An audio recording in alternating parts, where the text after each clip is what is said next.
Episode ২৭-এর শুরুতেই দেখি লেই কন্ট্রোল রুম থেকে তাদের সবার দরজা খুলে দেয় এবং একটু পরেই জিয়াং তার রুম থেকে বেরিয়ে আসে আর সেখানে সে হ্যাংকে দেখতে পায়। তাকে দেখেই তো সে অনেক বেশি খুশি হয়ে যায় আর তাকে জড়িয়ে ধরে। তখন হ্যাং তাকে জিজ্ঞাসা করে আমাদেরকে কে বাঁচালো। তখন জিয়াং খুশি হয়ে যায় আর তাকে বলে আমাদেরকে লেই বাঁচিয়েছে, আমি দেখেছি তারা সবাই এসেছিল এবং আমাদেরকে বাঁচানোর জন্য এসেছিল এবং বাওয়ান আমাকে বলেছে যে সে স্বেচ্ছায় আমাদেরকে বাঁচানোর জন্য এসেছে। তখন হ্যাং তাকে জিজ্ঞাসা করে বাওয়ানকে। তখন জিয়াং তাকে বলে সেও তোমার মতোই আমার একটা বন্ধু আর খুব দ্রুতই সে তোমারও বন্ধু হয়ে যাবে। আমি ভেবেছিলাম এই সব কিছু হয়তো জাল ছিল, কিন্তু এখন দেখছি না, এই সব কিছুই বাস্তব, তারা সত্যি আমাদেরকে বাঁচাতে এসেছে। এরপর ইয়ানের কথা মনে পড়ে, সে এখনো বাহিরে আসেনি। এটা ভেবেই তারা দুজন দৌড়ে ইয়ানের রুমে চলে যায়। সেখানে গিয়ে দেখে ইয়ান এখনো সেখানেই বসে আছে। তারা দুজন ইয়ানের সাথে কথা বলছিল, কিন্তু ইয়ান এটা বিশ্বাসই করছিল না যে এটা আসলেই বাস্তব। তারা দুজন বাস্তবে তার কাছে এসেছে। ইয়ান ভাবছিল তারা দুজন হয়তো ফেক আর এখনো সে স্বপ্ন দেখছে, তাই সে তাদের কথা কিছুতেই বিশ্বাস করতে চাইছিল না। কিন্তু কোনো রকমে জিয়াং আর হেই তাকে অনেক কিছু বলে বিশ্বাস করানোর চেষ্টা করে। যখন সে শেষ পর্যন্ত তাদের কথা বিশ্বাস করতেই চাইছিল না এবং ইয়াং তাদের উপরে রেগে যায়, তখন জিয়াং বাধ্য হয়ে তাকে আঘাত করে আর তাকে বলে যদি এটা ফেক হয় তাহলে তুমি আঘাত কি করে পেলে। ফাইনালি তখন ইয়ানের এটা বিশ্বাস হয়ে যায় যে সে আসলে স্বপ্ন দেখছে না আর এই সব কিছুই সত্যি, তারা দুজন তাকে সত্যিই বাঁচাতে এসেছে। এটা ভেবে সে খুশি হয়ে যায়, কিন্তু কিছুক্ষণের মধ্যেই সে আবারও রেগে যায় এবং জিয়াং এর গলা চেপে ধরে আর তাকে বলে তোমাকে বাঁচাতে গিয়ে আমার এই অবস্থা হয়েছে আর তুমি আমাকে তখন একা ফেলে চলে গিয়েছিলে, তুমি কেন এটা করলে। আমি ছোটবেলা থেকেই তোমাকে কত ভালোবেসেছি, তোমার সব কথা শুনেছি, তোমার যখন যেটা চাই তখন সেটা দিয়েছি, কারণ আমি মনে করতাম তুমি আমার ভাই, আমার কষ্ট হলে তুমি আমাকে রক্ষা করবে, তুমি আমাকে নিরাপদে রাখবে, কিন্তু তুমি আমাকে ছেড়ে চলে গেলে কেন। এদিকে কোনো রকমে হ্যাং তাকে ছাড়িয়ে নেয়। তখন জিয়াং তাদেরকে বলে আমি আসলে বুঝতে পারিনি এটা এত দ্রুত হয়ে যাবে, আমি ভেবেছিলাম এসব মিথ্যা, যদি আমি আগে থেকেই জানতাম যে এসব কিছু সত্য তাহলে আমি এরকম কিছু হতেই দিতাম না। আমরা তিনজন ছোটবেলা থেকে একসাথে বড় হয়েছি, আমি যদি এই বিষয়টা আগে থেকেই জানতাম তাহলে আমি কি তোমাকে রক্ষা করতাম না, আমি কি তোমাকে বিপদের মুখে রেখে ফেলে চলে যেতাম। এটা বলেই জিয়াং জোরে জোরে কান্না করতে শুরু করে। এরপর সে ইয়ানের কাছে যায় আর তার হাত দিয়ে নিজের গালে চড় মারতে শুরু করে আর তাকে বলে তোমাদের রক্ষা না করাটা আমার দোষ, তাই তোমরা আমাকে মারো। আর এখানেই এভাবে তাদের তিনজনার মিল হয়ে যায়। এবার আমরা বাকি প্লেয়ারদেরকে দেখি, তারাও নিজেদের রুম থেকে বেরিয়ে আসে এবং সেখানে চুনিও বেরিয়ে আসে। চুনিও তাদের সবাইকে দেখে অবাক হয়ে যায় আর তাদেরকে বলে তোমরা কি এখানে আমাকে বাঁচানোর জন্য এসেছো। তখন তারা সবাই হ্যাঁ বলে। এরপর সে তাকিয়ে দেখে চুনিও কোথাও নেই। তখন সে তাদেরকে জিজ্ঞাসা করে চুনিও কোথায়। তখন তারা তাকে জানায় চুনিওকে অন্ধকূপে নিয়ে যাওয়া হয়েছে। এটা শোনার সাথে সাথে কুইং তাদেরকে বলে চলো আমরাও সেখানে যাব। মানে কুইং এখন সবাইকে নিয়ে চুনিওকে বাঁচানোর জন্য সেখানে যেতে চাইছিল। অন্যদিকে লেইকে দেখি সে কন্ট্রোল রুমের দরজা ভেতর থেকে আটকে দেয় আর সব সিকিউরিটি গার্ডরা সেখানে চলে যায়। এদিকে একজন সিকিউরিটি গার্ড জিয়াংদের দেখে ফেলে আর সে তাদের কাছে চলে আসে, কিন্তু এবার তারা তিনজন মিলে তাকে মেরে আহত করে ফেলে। তখন তার মোবাইলে একটা নোটিফিকেশন আসে আর তাকে বলা হয় আরো দুজন গার্ডকে কন্ট্রোল রুমে যেতে হবে। এটা শুনে জিয়াং বুঝে যায় যে লেই হয়তো বিপদে রয়েছে, তাই সে তাদের সবাইকে সেখানে থাকতে বলে লেইকে বাঁচানোর জন্য সেখান থেকে চলে যেতে চাইছিল, কিন্তু ইয়ান তাকে বাধা দেয় আর তাকে বলে লেই সব সময় আমাদেরকে রক্ষা করেছে, আমাদের পাশে দাঁড়িয়েছে, কিন্তু এখন আমরাও তাকে বাঁচাতে চাই, আমরাও তোমার সাথে যাব এবং একসাথে লেইকে বাঁচাবো। এটা শুনে চেনজিও তাদের সাথে আসতে চায় এবং লেইকে বাঁচানোর জন্য তারা চারজনে একসাথে ওইদিকে যেতে শুরু করে। অন্যদিকে সিকিউরিটি গার্ডরা লেইর সে দরজা ভাঙতে শুরু করে। লেই একা সেটা সামলাতে পারছিল না। ঠিক তখনই সেখানে তারা চারজন চলে আসে এবং জিয়াং তাদের সবাইকে ডেকে বলে তোমাদের কি আমার হেল্প প্রয়োজন। এটা শুনতে পেয়ে লেই খুশি হয়ে যায়। এবার কিছু সিকিউরিটি গার্ড সেই দরজা ভাঙার জন্য সেখানে থাকে এবং বাকিরা তাদেরকে ধরার জন্য তাদের পিছনে ছুটতে শুরু করে, কিন্তু ভেতরে দরজা ভেঙে যাওয়ার পরেও তারা লেইকে খুঁজে পায় না আর বুঝতে পারে যে লেই সেখান থেকে পালিয়েছে। অন্যদিকে বাকি প্লেয়ারদেরকে দেখি নান তাদের সবাইকে নিয়ে খাবার রুমে চলে যায়। সেখানে গিয়ে সে সবার সাথে লড়াই করার জন্য সুন্নি তুলে নেয়। এর মানে যে যার মতো সুন্নি, বাটি, চামিচ এসব তুলে নেয় লড়াই করার জন্য।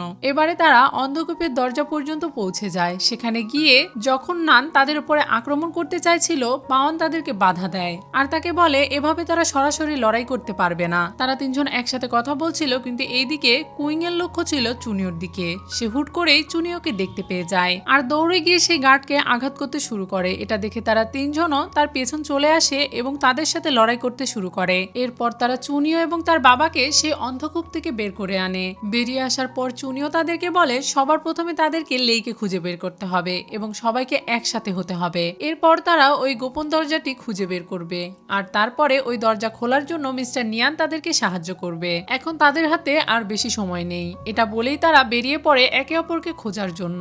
তারা সেখান থেকে পালাতে পালাতে ফাইনালি একে অপরকে খুঁজে পেয়ে যায়। তখন চুনমিং তাদের সবাইকে বলে সেই মেইন গেটটা আমাদের সামনেই রয়েছে, তাই তোমরা দেরি না করে দ্রুত আমার সাথে এসো। সেখানে যাওয়ার পর চুংমিং তাদের সবাইকে বলে এই দরজাটা খোলা অনেক জটিল, এটা আমরা যত সহজ মনে করছি তত সহজে খোলা যাবে না। এরপরে চুংমিং সেই দরজাটা খোলার চেষ্টা করতে শুরু করে, কিন্তু তখনই সেখানে অ্যালার্ম বেজে ওঠে এবং সিকিউরিটি গার্ডরা দ্রুত সেখানে চলে আসে।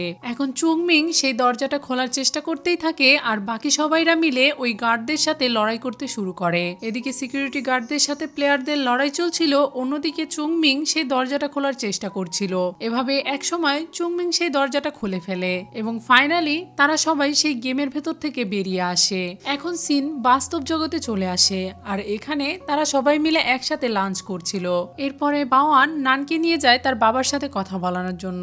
সেখানে যাওয়ার পর তার বাবা তাকে বলে আমাদের বংশের বউ হতে গেলে সবার প্রথমে তোমাকে গেমে জিততে হবে। এর মানে বাওয়ানের বাবা যে গেমটা খেলে সব সময় তাকে সেই গেমটা জানতে হবে এবং জিততে হবে। তো এখন তারা দুজন গেম খেলতে বসে পড়ে। তখন নান তাকে বলে আমি তো এই গেমটা খেলতে জানি না। তখন বাওয়ান তাকে কানে কানে বলে আমি তো তোমাকে গতকালই এই খেলাটা শিখিয়েছিলাম, তাহলে তুমি কেন পারবে না। যাই হোক, এখন তারা দুজন মিলে সেই গেমটা খেলতে শুরু করে আর গেমটা খেলতে খেলতে নান এবার বাওয়ানের বাবাকে 3 বার গেমে হারিয়ে দেয়, যার কারণে বাওয়ানের বাবা এবার রেগে যায় এবং খেলা বাদ দিয়ে সেখান থেকে উঠে চলে যায়। বাওয়ানও তার বাবাকে বোঝানোর জন্য তার পেছন পেছন যায়, কিন্তু কোনো লাভ হয় না। তখন নান চায় তার বাবার সাথে খোলামেলা কথা বলতে, কিন্তু বাওয়ান তাকে নিষেধ করছিল। তখন নান তাকে বলে আমি তোমার বাবার সাথে কথা বলতে চাই কারণ আমি চাই আমাদের সম্পর্কটা আরো মজবুত হোক, কিন্তু বাওয়ান তাকে এই মুহূর্তে কথা বলতে বারণ করে।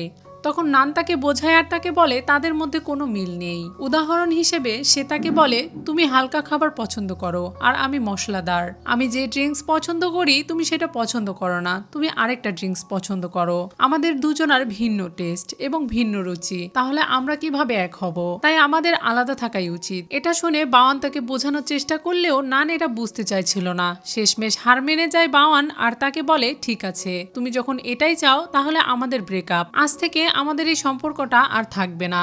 এরপর বাওয়ান রেগে যায় আর নানকে বলে হতে পারে তোমার আর আমার টেস্ট আলাদা, আমি হতে পারি হালকা খাবার পছন্দ করি আর তুমি মশলাদার, কিন্তু এর মানে এটা তো নয় যে আমি তোমাকে জোর করছি তুমি আমার মতো খাবার খাও। আমি যে ড্রিঙ্কস পছন্দ করি তুমি হয়তো সেটা পছন্দ করো না, কিন্তু এর মানে এই নয় যে আমরা ভিন্ন ভিন্ন স্বাদের খাবার খেয়ে একসাথে এনজয় করতে পারবো না। আমরা এভাবেই একে অপরের পরিপূরক হতে পারি, কিন্তু তুমি এটা বুঝতে চাইছো না কারণ তোমার স্বভাব, তুমি কখনো নত হতে চাও না, তুমি সব সময় উঁচু হয়ে থাকতে চাও। আমি তোমাকে বলেছিলাম আমার বাবা উগ্র মেজাজি, তুমি যখন অনেকবার গেমে জিতে গেলে তখন আমি তোমাকে বলছিলাম যাতে তুমি আমার বাবাকে একবার জিততে দাও, কিন্তু তুমি সেটা করলে না, বরং বারবারই তুমি জিতে যাচ্ছিলে, যার কারণে আমার বাবা রেগে যায়। তাহলে এখানে আমার কি দোষ তুমি বলো? ঠিক আছে, তুমি যখন চাও আলাদা হতে তাহলে আজ থেকে আমরা আলাদা হয়ে গেলাম। এটা বলেই রাগ করে তারা দুইজন দুই দিকে চলে যায়। কিন্তু কিছু দূর যাওয়ার পরে নানের কষ্ট হতে শুরু করে, ঠিক যেমনটা সব মেয়েরই হয়, কিন্তু তারা সামনে থেকে এটা প্রকাশ করে না। এরপরে নান যখন পেছনের দিকে ফিরে তাকায় তখন সেখানে বাওয়ান ছিল না। তখন সে চিৎকার করে বলতে থাকে তুমি কয়দিন আগেই আমাকে কথা দিয়েছিলে, তোমার সব কথাই আসলে ভুয়া, ছেলেরা এরকমই হয়। এটা বলেই সে চুনিওকে কল করে আর তার সাথে কথা বলতে চায়, কিন্তু চুনিও তাকে বলে সে এখন তার সাথে কথা বলতে পারবে না, সে তার সাথে পরে কথা বলবে। তখন নানু শুনতে পাচ্ছিল যে চুনিওর বাড়িতে অনেক চিৎকার চেঁচামেচি হচ্ছে, যার কারণে নানু আর তাকে কিছু বলে না। আসলে চুনিওর দাদি অঙ্কুরিত আলু খায়, যেটা খাওয়া তার জন্য একেবারেই বারণ। চুনিওর বাবা এটা নিষেধ করাতে তার সাথে তার ঝগড়া হয়ে যায় এবং চুনিওর বাবা রাগ করে বাড়ি থেকে বেরিয়ে আসে। তখন তার পেছন পেছন চুনিও সেখানে বোঝানোর জন্য তার কাছে যায়, কিন্তু চুনিওর বাবা তার কথা মানতে চায় না আর তাকে বলে সে যাই বলুক না কেন এখন সে এই বাড়িতে আর থাকবে না, তবে সে চুনিওর সাথে অবশ্যই সব সময় দেখা করবে। এরপর চুনিও বাড়িতে যায় না আর মন খারাপ করে বাহিরে চলে আসে। সেখানে আসার পর সে দেখতে পায় জিয়াংকে মারার জন্য কিছু লোক ছুটে গিয়েছে আর তার সাথে অনেক ঝামেলা করছে। তখন সেখানে চুনিও ছুটে যায় আর তাদেরকে আটকায়। এরপর তারা সবাই চুনিওকে বলে সে যেন এই ঝামেলার মধ্যে না জড়ায় আর তাকে বলে জিয়াং তাদেরকে ধোকা দিয়েছে, সে তাদেরকে কিছু জিনিস এনে দেওয়ার বিনিময়ে টাকা নিয়েছিল আর এখন সে ওটা তাদেরকে এনে দিচ্ছে না, তাই এখন তারা সবাই তার কাছ থেকে টাকা ফেরত চাইছে। তখন চুনিও তাকে জিজ্ঞাসা করে এসব কি সত্যি কথা? তখন জিয়াং তাকে বলে আসলে বিষয়টা এরকম না, সে তাদেরকে ধোকা দেয়নি। হ্যাং আর ইয়াং মিলে একটা বিজনেস শুরু করেছিল। হ্যাং আর ইয়াং এর একজন পরিচিত ব্যক্তি ছিল যাকে তারা অনেক বিশ্বাস করত এবং তার কাছ থেকেই মাল এনে তাদের কাছে পৌঁছে দেওয়ার কথা ছিল। গতকাল পর্যন্ত সবই ঠিক ছিল, আমরা তাদের কাছে টাকা পৌঁছে দিয়েছিলাম এবং আজকে সেই মালগুলো গোডাউনে নিতে যাওয়ার কথা ছিল, কিন্তু হঠাৎ করে কি যেন হয়ে গেল।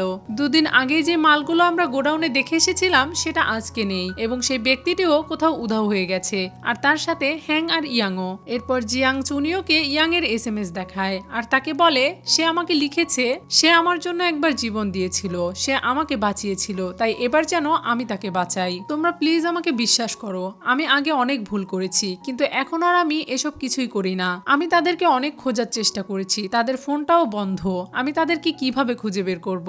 আমি তো তাদের জীবন বাঁচিয়েছি কিন্তু তারা এখন শেষ মুহূর্তে আমার সাথে এরকমটা কেন করলো? এরপর সে সবাইকে বলে আসলে এইবার সবকিছু আমারই দোষ, তাই আমারই মরে যাওয়া উচিত। এটা বলে সে নিজেকে মারতে শুরু করে, তখন সবাই তাকে থামায়। এরপর চুনিও তাকে বলে মিস্টার চেনের কাছে যেতে। সেখানে গিয়ে সে তাকে অপেক্ষা করতে বলে আর তাকে বলে সে লেইকে নিয়ে তাদের দুজনকে খুঁজে বের করবে। এটা বলে সে ওখান থেকে হোস্টেলে চলে আসে। সেখানে এসে দেখে সুবিনের ভাই রক্তাক্ত হয়ে পড়ে আছে আর তাকে অ্যাম্বুলেন্সে করে নিয়ে যাওয়া হচ্ছে। তখন সুবিন চুনিওকে দেখতে পায় আর তাকে জড়িয়ে ধরে কাঁদতে শুরু করে এবং তাকে বলে আমার একদমই উচিত হয়নি আমার ভাইয়ের কাছ থেকে টাকা নেওয়া। সে আমার কলেজের জন্য কিছু টাকা দিয়েছিল যার কারণে ওভারটাইম কাজ করছিল আর এটা করতে গিয়ে সে অ্যাক্সিডেন্ট করে।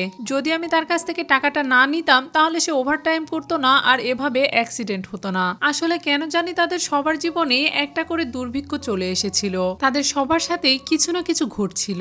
আর একটু পরে চুনিওর কাছে কল আসে এবং সেও জানতে পারে তার দাদি হঠাৎ করে অসুস্থ হয়ে গিয়েছে আর সে ছুটে সেই হাসপাতালে যায়। সেখানে যাওয়ার পর তার বাবা তাকে বলে তার দাদি হয়তো আর সুস্থ নাও হতে পারে, তাই তাকে মানসিকভাবে প্রস্তুতি নিতে হবে। এটা শুনে চুনিও তো অনেক বেশি রেগে যায় তার বাবার উপরে আর তাকে বলে তুমি কেন আমার দাদির সাথে এরকমটা করলে? তুমি তার সাথে ঝামেলা না করলেই পারতে, তুমি তো বলেছিলে তুমি আবারও নতুন করে শুরু করবে, তাহলে তুমি এমনটা কেন করলে? তুমি তার সাথে একটু নরম আচরণ করলেই পারতে। তখন চুনিওর বাবা তার কাছ থেকে ক্ষমা চায়। তখন ওটির দরজা খুলে যায় আর সেখান থেকে ডাক্তাররা একটি লাশ বাহিরে নিয়ে আসে।